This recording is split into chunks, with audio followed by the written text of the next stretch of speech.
السلام عليكم ورحمة الله وبركاته وبلين إسلاما الدنيا تنرى نمو خايو قبا خايو يقاهو قولي نقبا نمو خايون سا ولا هنبدو ملي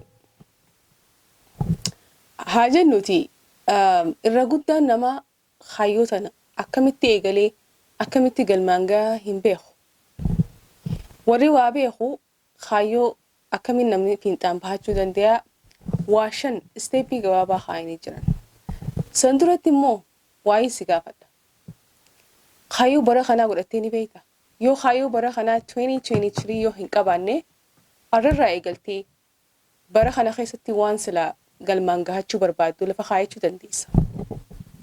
Isteeppii shanarratti number 1 gubbatti maaltu jira? Have a clear mind. Sammuu qulqulluu qabaadhu. Hoggaan akkana jiru waan sila bara kana keessatti galmaan gahachuu barbaaddu picture mataa kee keessatti qabaachuu qabda. Fakkeenyaaf yoonif bara kana keessatti weetii yookaan qaama ofirraa buusuun qaba. Bara dhumarratti hangana ofirraa buusuun qaba. Itti yoo lafa kaayattee ati dura nama sanii nama akkas godhuu danda'u yookaan ati qallattee jiru.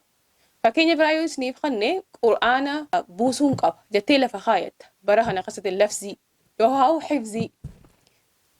Hoggaa mataa keessa kaayattu ani nama quraana qara'ee yookaan haffazee ati qara'u jiru if arkuu qabda sammuu kana keessatti. Ani nama fixuu danda'u yookaan ani nama haffazee qara'uu danda'u jettee sammuun tee pikchara guddaa godhuu qabdi waan san nama san ta'uudhaaf.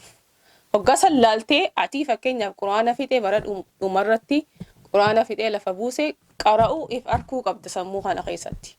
Akkasii murteessitee dhugaa kaayyoon ani kaayachuu barbaade kaayyoo tana jettee lafa kaayatta. Lammadarratti write it down. Waan kaayyoo ta'e lafaa qabdu barreessi lafa kaayi. Hoggaaniif waan takka achievementii takka godhuu barbaaddu galmaan gahachuu barbaaddu barreessitee gizee keesse sammuun ta'e re-register gooti deebiteeti galmeessiti. Sammuun ta'e if amansiisti jechuun waan ati godhuu barbaaddu kaayyoo ta'e san ni amansiista. Sammuun ta'e ni fudhatti. Akkasiini waan ati irratti hojjechuu barbaaddu san if yaadachiisaa sammuun ta'etillee si dhiibdi jechuu akka waan san achieve gootu akka galmaan geessu irratti si kakaasti. Saniifuu barreessuun waan ati feetu irratti dirqamaa jechuudha. Sadaffarratti set a deadline. Set a deadline. Waan takka gizeeniif kaayyoo takka lafa kaayattee sammuu keessatti yoo gootee yookaan barreeffamaan illee yoo barreessitee murtii guyyaa hanga tokkoo yoo hin kennine fakkeenyaaf murtii guyyaa hanganaa kana keessatti xumuramuu qaba waniin ani sila galmeeffadhe jettee kaayachuu qabda. Amata kana December 2023 maayii irratti ani quraana fixuun qaba jettee sammuu teetiin lafa keessee daangaa godhuu qabdaaf jechuudha. Yoo achi dabartee akka agartee kaayyoon ta'e successfully galmaan hin geenye jedhama jechuudha.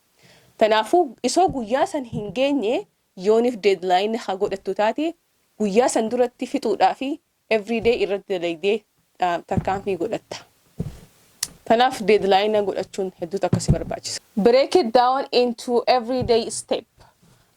Afuraffarratti kaayyoo ta'e adda babaasii everyday step guyyatti waan godhuu dandeessu. Kaayyoo ta'e galmaan gahuudhaaf guyyatti waan godhuu dandeessu lafa kaayyadhuuti addaan muri. Guyyaa takkatti fixuu hin dandeessu namni ilma namaa guyyaa takkatti quraana buusuu hin dandeessu fakkeenyaaf guyyaa takkatti kiiloo 10 buusuu hin dandeessu. Ammoo everyday guyyatti hanga tokko waa godhuu hin dandeessa. Akkasitti adda babaasii maalirratti si gargaara ugguu takkatti akka hin dadhabne hin hifanne kaayyoo ta'e san track gootee galmaan geessu. Suutatti akkasitti si gargaara jechuudha adda baasuun. Shanaffarratti stay consistent. Kaayyoo ta'etirratti consistently jechuu wal jala jechuu waan ati silaa lafa kaayyatte san osooniif fakkeenyaaf guyyaa takkarra utaaltee guyyaa kaan godhuu osoo hin tahin every day waan lafa kaayatte san sa'aatti yoo hafeessu isaati sa'aatti waan san walit dhaabiitii hojjedhu jechuudha. Akkasii. Assalaamu alaikum warahmatullahi wabarakatuh.